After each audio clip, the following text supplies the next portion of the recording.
आत्मने सालोकानां त्रिलोकानां यद विद्यादर्पणायते। यहाँ पर उपस्थित सभी श्रावक श्राविकाओं का परम पूज्य मुनि श्री निर्णय सागर जी महाराज के सानिध्य में उनकी मुखारविंद से प्रतिदिन होने वाले शंका समाधान के कार्यक्रम में हार्दिक स्वागत है। जैसा कि आप सभी को विदित है कि मुनि श्री के मंगल सानिध्य में प्रतिदिन आचार्य भक्ति के उपरांत यहाँ पर शंका समाधान का कार्यक्रम होता है, जिसमें आपके मन में जो भी शंकाएं हैं, जिनागम जिन शासन या कहीं आप शास्त्र पढ़ते हैं, कोई प्रश्न आपके मन में उभरता है, समझ में नहीं आता है, तो उन प्रश्नों को यहाँ पर मुनि श्री के समक्ष रखें और मुनि श्री के मुखारविंद से अपना समाधान प्राप्त करें। तो आज के इसी क्रम में शंका समाधान के इस कार्यक्रम को हम प्रारंभ करते हैं। तो चलिए, सबसे पहले कौन अपना प्रश्न यहाँ पर श्रीमती विनीता यहाँ पर अपना प्रश्न रख रही हैं, यहाँ आए नमस्ते करें अपनी बात। मेरा प्रश्न है, कुंभकर्ण 6 महीने सोता है या नहीं, और बता है कि मतलब 10 से लौकिक में तो अनेक बातें प्रसिद्ध है। यथार्थ में जाकर के जब शास्त्रों का अध्ययन करते हैं तो तब हमारे लिए पता चलता है सही क्या है। देखो, हमारे यहाँ पर दशानन जो थे वो प्रति नारायण के रूप में थे।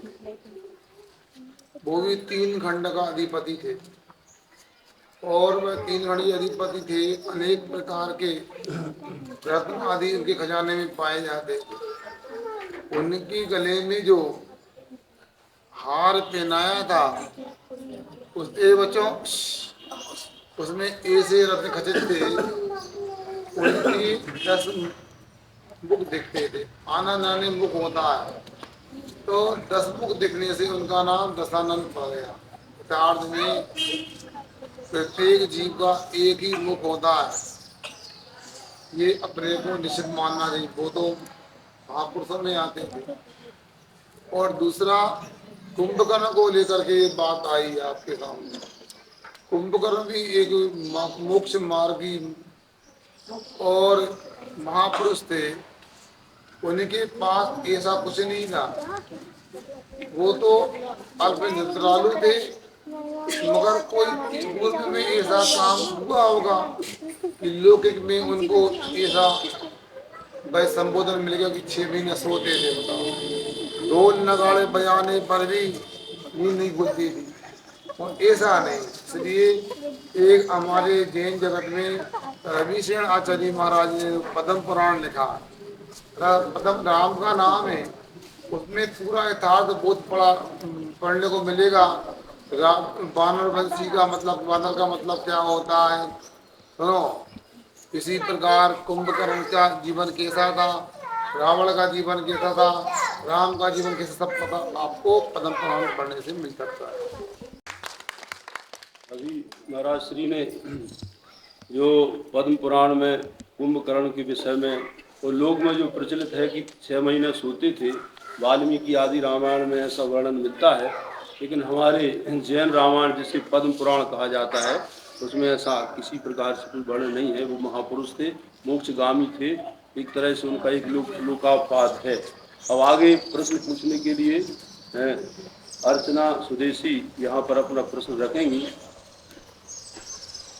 45 लाख के वजन होता है ढाई का, तो ये कैसे होता है? मैंने दूनी व्यवस्था बताई है, तो उसमें पहले जम्बूद्वीप का 1 योजन बताया, लवण समुद्र का 4 योजन, तो ये समझ में नहीं आता कि एक के बाद शून्य होना था तो 2 होना था, तो ये समझ एक दो ये नहीं, लाख लगा, 1 लाख 2 लाख 4 लाख। देखो क्या होता है, 45 लाख ये जो बनाते हैं ढाई द्वीप का क्षेत्रफल, वो सबसे पहले थाली के आकार का जम्बू द्वीप होता है, जो कि 1 लाख योजन है पूर्व से लेके पश्चिम तक। ये इसके बाद में धात के लवण समुद्र है, तो 2 लाख योजन का है, दुगना हो गया। क्योंकि वो चूड़ी के आकार का, थाली के आकार का नहीं, आधा इधर का भी लेंगे, आधा इधर का भी लेंगे, हाँ 2-2 लाख। इसी प्रकार फिर दांत की घंटा आएगा, वो 4 लाख योजन का होगा। कालोदय समुद्र होगा, 8 लाख योजन का होगा, सुन रहे ना। फिर पुष्करार्थी वो 16 लाख योजन का होगा। किंतु बानस्तर पर्वत जो है 8 लाख योजन के बाद में बिल्कुल ठीक भाई पुष्करार द्वीप है, श्री मस्त पर्वत है, तो 8 लाख जो लेंगे पुष्करार द्वीप का, 8 लाख कालोदय समुद्र का, 8 दूनी 16 लाख हो गया। 4 लाख धाकड़ के कितना हो गया, 20 लाख हो गया। 2 लाख किसके लेना, हाँ तो कितने हो गए, 22 हो गए। तो दोनों तरफ आधा आधा लाख जम्बू द्वीप का लेने में, ये समझ में आता है। इसके संबंध में महाराज श्री ने यहाँ पर स्पष्टीकरण किया कि कैसे 45 लाख योजन का 2.5 द्वीप हो जाता है। तो आगे का प्रश्न पूछने के लिए शीघ्रता से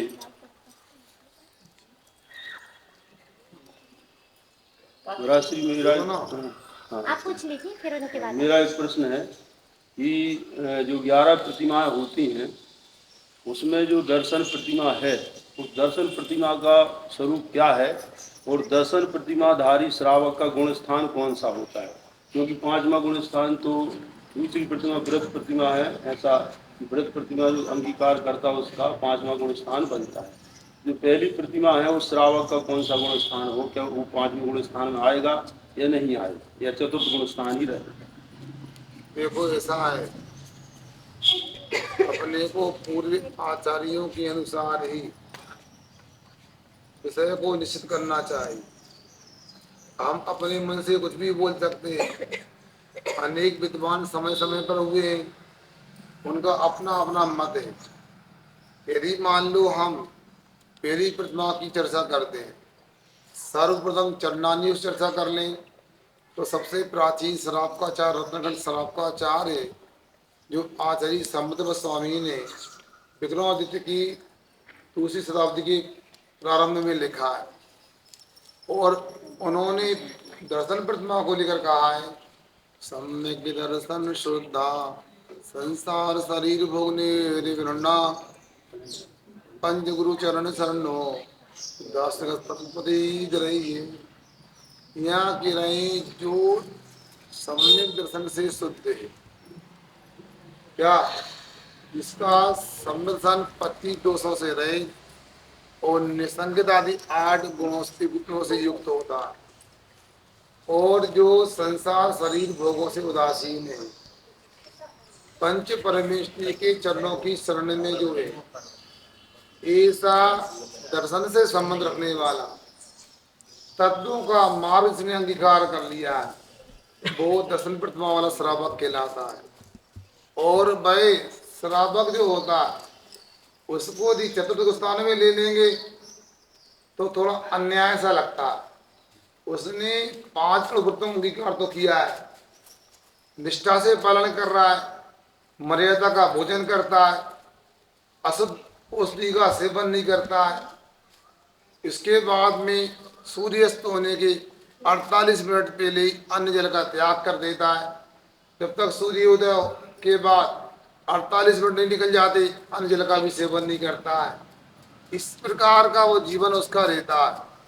तो मैं समझता हूँ ये आप प्रत्याकरण वर्णकरण के अभाव के बिना तो हो नहीं सकता, क्योंकि सम्यक दृष्टि का स्वरूप तो ऐसा बताया नहीं।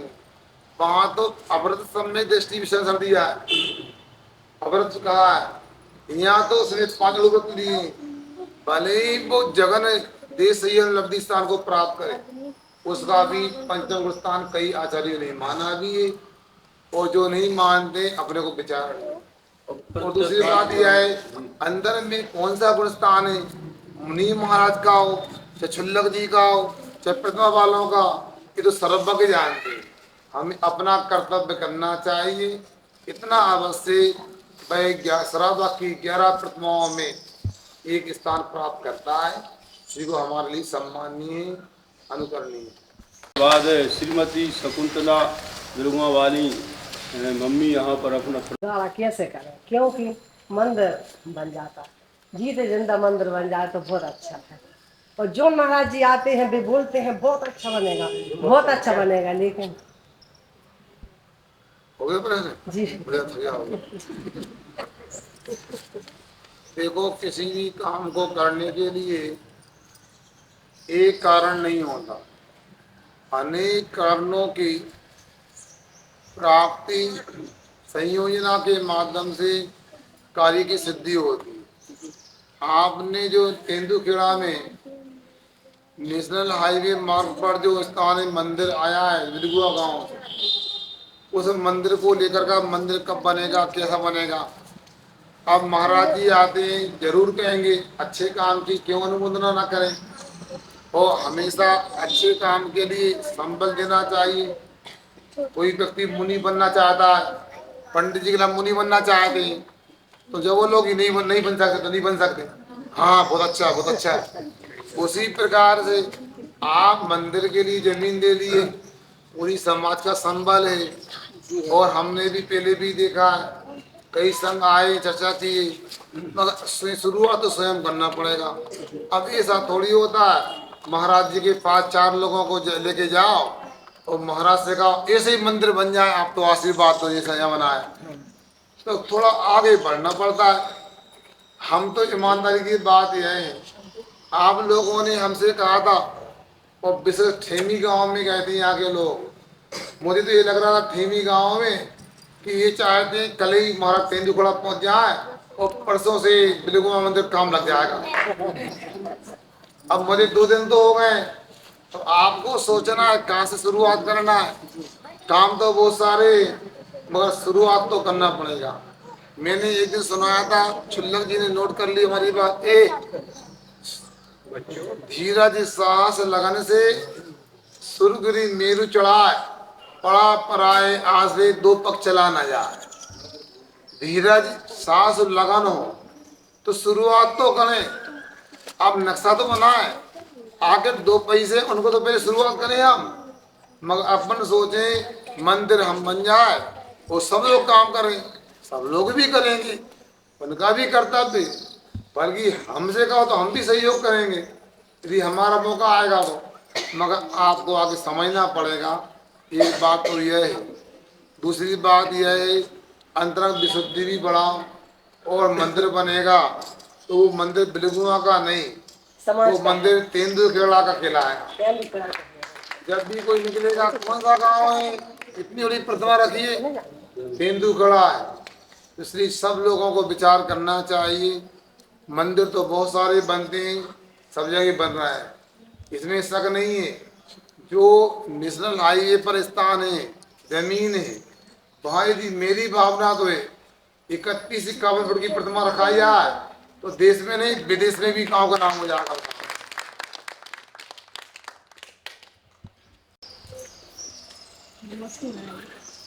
राग और मोह में क्या अंतर है? हाँ, आरती तक। हाँ, इन्होंने एक बड़ा आध्यात्मिक प्रश्न किया बहन जी ने, राग और मोह में क्या अंतर है। अच्छे लोग नहीं जानते, शास्त्रों में भी स्पष्टीकरण नहीं मिलेगा, मगर हमने चिंतन किया है, थोड़ा ध्यान से सुनना। तो राग क्या होता है, मोह क्या होता है, द्वेष क्या होता है।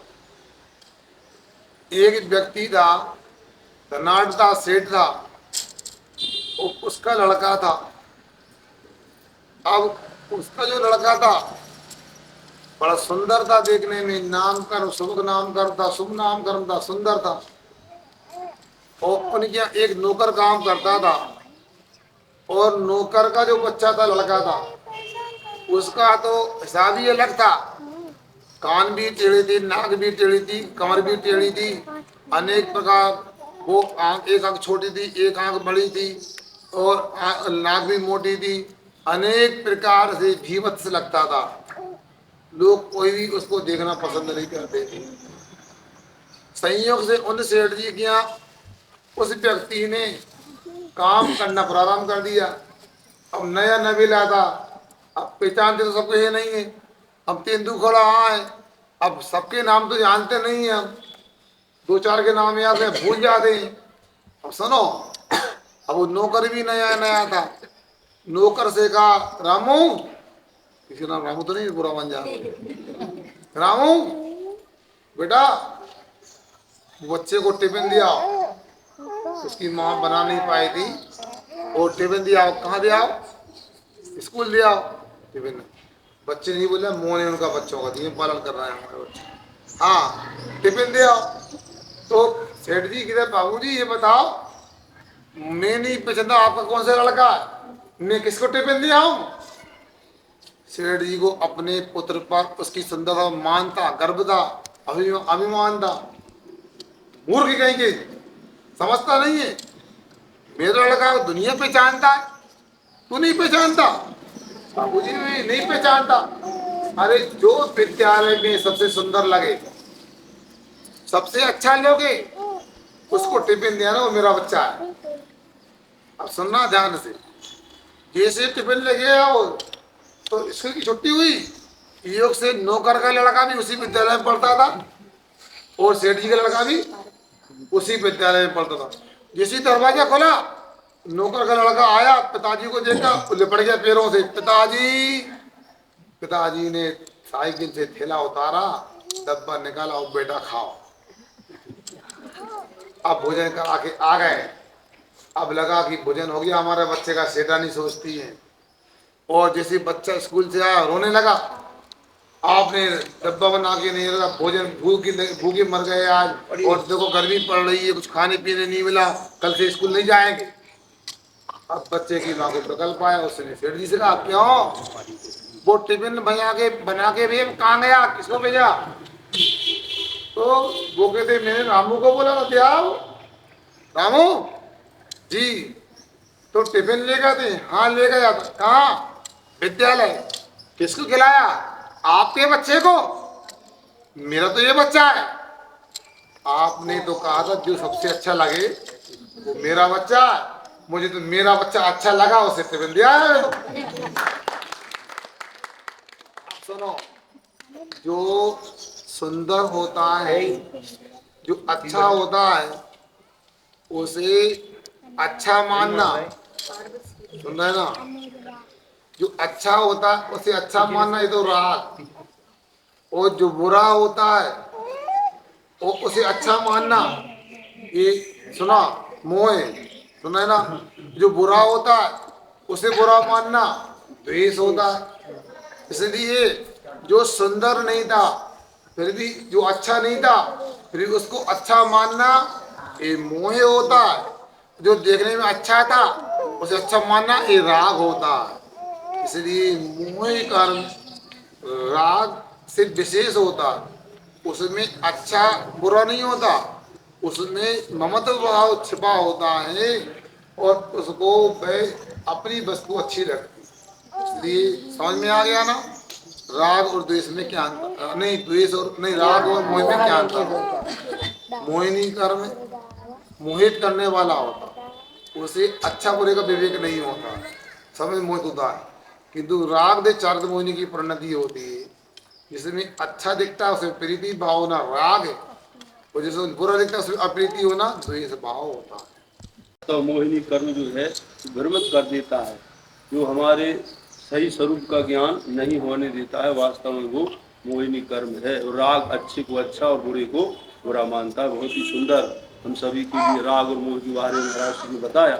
अब इसके बाद जो यहाँ पर अपना प्रश्न रखना चाहते हैं, शीघ्रता से अपना प्रश्न रखें। पहले अपना नाम बताएं, महाराज जी को नमस्ते बोले। सागर। ये नहीं जिन लोगों के लिए तो मेरा प्रश्न ये है कि अभिषेक के पानी और चौका के पानी में शुद्धि एक सी होती है क्या अलग अलग होती है?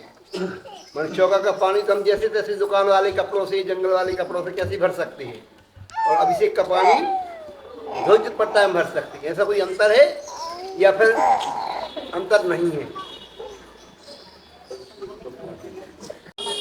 किंतु शायद तेंदुलकर का स्थान नहीं था, वो नहीं खोलना पाप लगेगा, नियम हो गया तुम्हारा। हाँ सुनो, बहुत ही ज्वलंत प्रश्न है, हम लोग बड़े हल्के से लेते। प्रातः काल भी मैंने कहा था कई माता बहनें यहाँ पर नहीं थी उपलब्ध। आप लोगों ने आहार दान को समझा क्या है, चौके को सोले को समझा क्या है? आपको शायद ये लग सकता है महाराज इस आते की 100 चौके लगे हैं।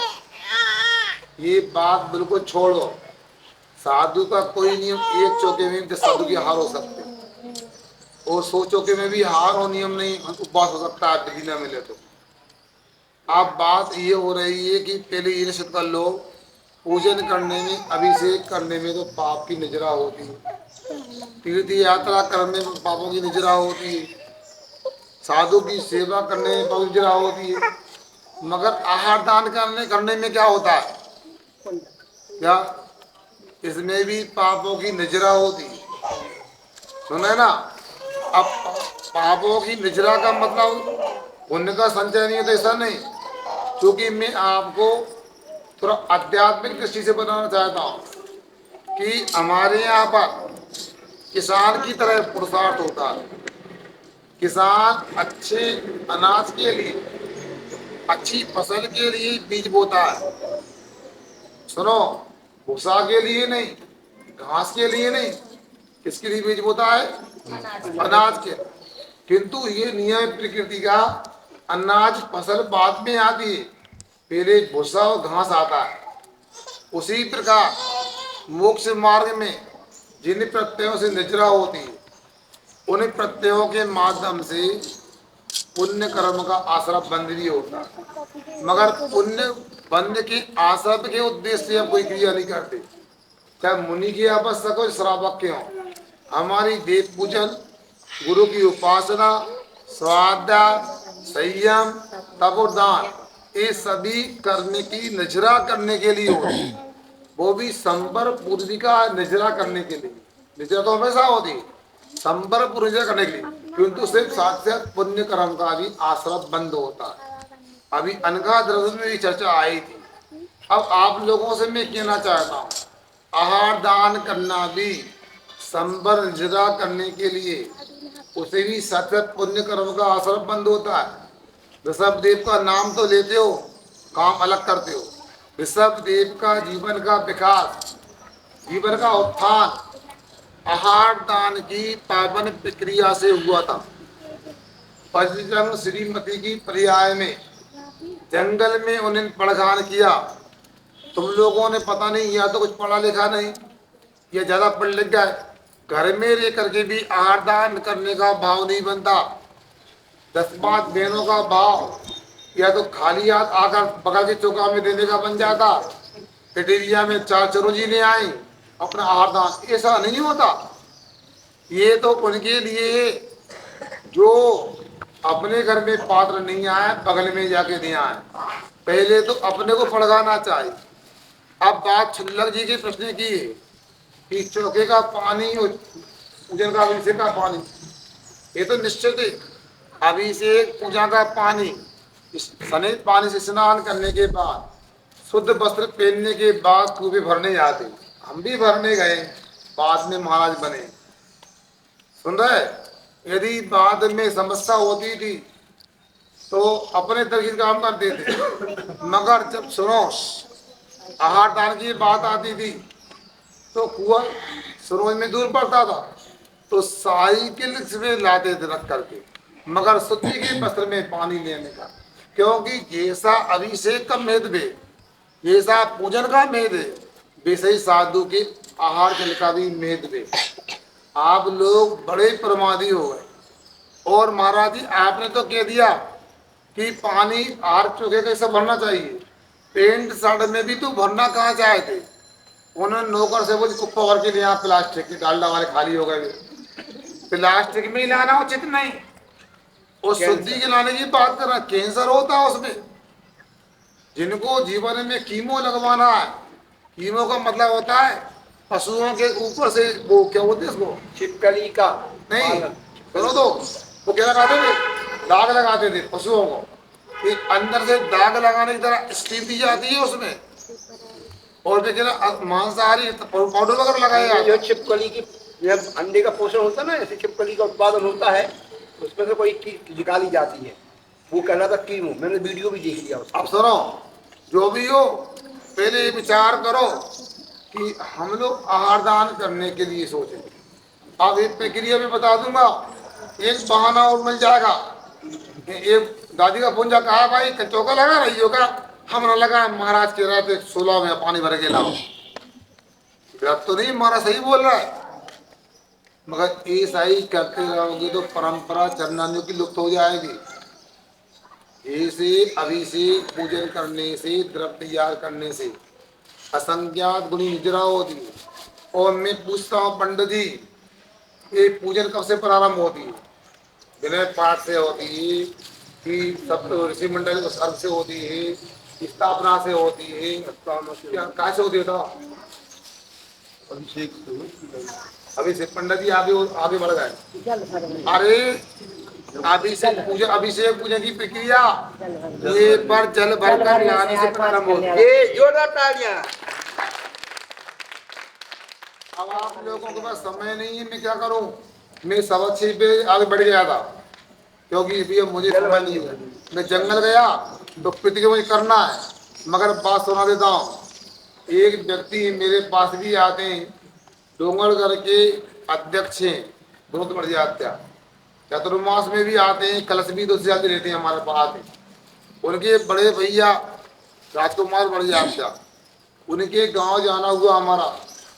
वो सन्ना गांव था, पहाड़ पे हिल स्टेशन थी, और वो जसपुर के पास, जसपुर भी में गया, अभी वो जसपुर में रहते हैं, रांची झारखंड का बॉर्डर है वो। तो गाँव में गया तो मैंने पूछा राजू भैया कोई पुजारी वगैरह नहीं है यहाँ पर? मेरे पुजारी तो नहीं है, इतने लोग सारे पूजा करने आते हैं, द्रव्य कौन लगाता?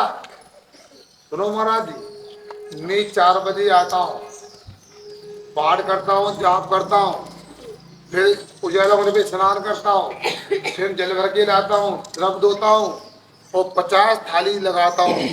कितनी? हो सकता है आपको कोई गरीब होगा पुजारी, जिसके यहाँ हजारों लोग काम करते हैं, नेशनल हाईवे के ठेके, मेडिकल कॉलेज आदि की बिल्डिंग बनाने के ठेके। सुनो, ऐसे बड़े परिवार के लोग, वो उनका बड़ा लड़का, वो सुबह उठ करके 50 थाली लगाता है। मैंने पूछा ऐसा क्यों करते हो? महाराज जी क्षमा करना, मुझे ज्यादा समय नहीं है, मैं तो 1-2 पूजा करता हूँ। कितनी? मगर मेरा स्वार्थ रहता है कि मैं अपने यहाँ से जल भर के और 50 थाली लगा दूंगा, वो सब में 2-2 पूजन की, मुझे 100 पूजन का धर्म लाभ मिल जाएगा। आप सोच लो, अब यदि महाराज जी की बात आए तो आपको सोचना चाहिए, शुद्धि के वस्त्र होना चाहिए। यदि मान लो पूर्ण शुद्धि के नहीं भी हैं तो शौचालय के कपड़े हो गए तो ये बच्चे बेटे कौन कपड़े बदलता शौचालय के? बताए, सबके सब शौचालय कपड़े पहन के जाते हैं। क्यों भैया? जो अंडरवियर बनियान वगैरह बदलते हैं क्या? क्या था ये हाथ भी नहीं धोते? शुद्धि हम जानते कि शुद्धि इन लोगों की होती है। इसलिए चौके का जल भी आपको शुद्ध वस्त्रों में भर करके लाना चाहिए। आपको हमारी बात समझ में आए या नहीं आए, और सुन लो, 3 माता बहनें बैठी, सुबह पिक्चर में नहीं आती। क्यों नहीं आती? अरे घर का काम करना पड़ता, सुबह ऐसा लगता है पुरुष लोगों से आधी महिलाएं होती। आप लोगों ने तीर्थंकर के इतिहास को झुठला दिया। तीर्थंकर के समूह में 3 गुनी महिलाएं होती और 3 गुनी आरिका होती हैं। वो यहाँ उल्टा दिख रहा है मेरे लिए, आधी महिलाएं दुगने पुरुष होते हैं। तो सुनो भैया, आप लोगों से हमारा लगाव भी नहीं, अलगाव भी नहीं। हम तो एक कहावत सुनते हैं, हमारे महाराज के समाधि मरण हो गया, इनके साथ भी रहे मुनि प्रचंड सागर महाराज। वो क्या करते थे हमसे, वो कहते थे दोस्ती पक्की, खर्चा अपना अपना। हिंदू गोला वालों क्या बोला? दोस्ती पक्की, खर्चा अपना अपना। हमारी न दोस्ती है न दुश्मनी है आपसे।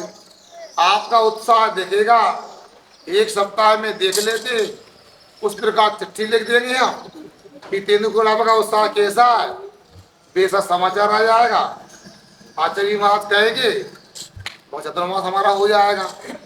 आप लोग अपने घर पे आराम से बैठो, 9 बजे सो के उठो, और कभी मन बन जाए बगल के चौका में 2 चौधरी जी लेके क्या तो लग गया हो गया काम। तो आप सोचो कैसी महिला है आप लोग।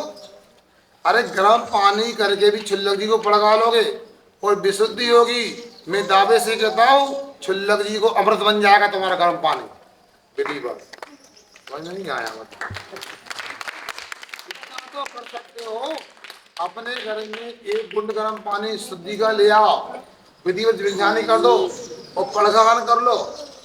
कहाँ शास्त्र में लिखा है कि 6 रसों तो होना चाहिए चौके में, 6 मीठे होना चाहिए, 6 नमकीन होना चाहिए। इतना नहीं कर सकते। अब बात पूरी कर देता हूँ, लंबी व्याख्या हो गई क्या करूँ। हमारे संग में 2 मुनि महाराज, मुनि प्रणम्य सागर जी और मुनि अभिनंदन सागर, दोनों उत्तर प्रदेश के सिरसागंज के रहने वाले। मुझे पता नहीं है, शायद हो सकता है सिरसागंज एक गाड़ा वाला तेंदुलकर जैसे ही होगा कस्बा है। वह एक मुनि महाराज पहुंचे, सुना कि नहीं। उनका नियम था एक ही अन्न का भोजन बनेगा तो आहार करूंगा।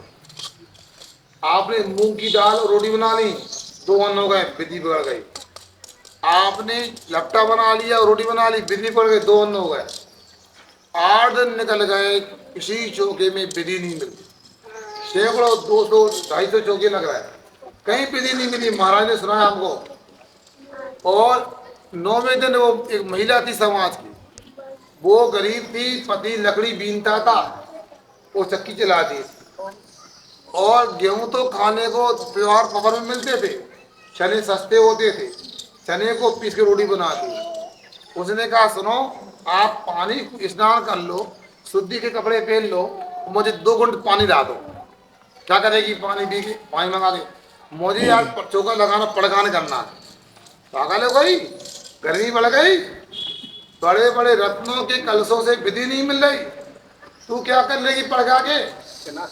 उसने कहा मेरा मन बोल रहा है, अब इतनी दया कर दो, मेरी सब बातें पूरी की, 2 घंटे पानी ला दो। उसने पानी ला के दे दिया, विधिवत पानी छाना गर्म किया और हाथ की चक्की से चने पीसे उसने, और चने की रोटी बनाई, चने का लपटा बनाया और चने की दाल बना ली।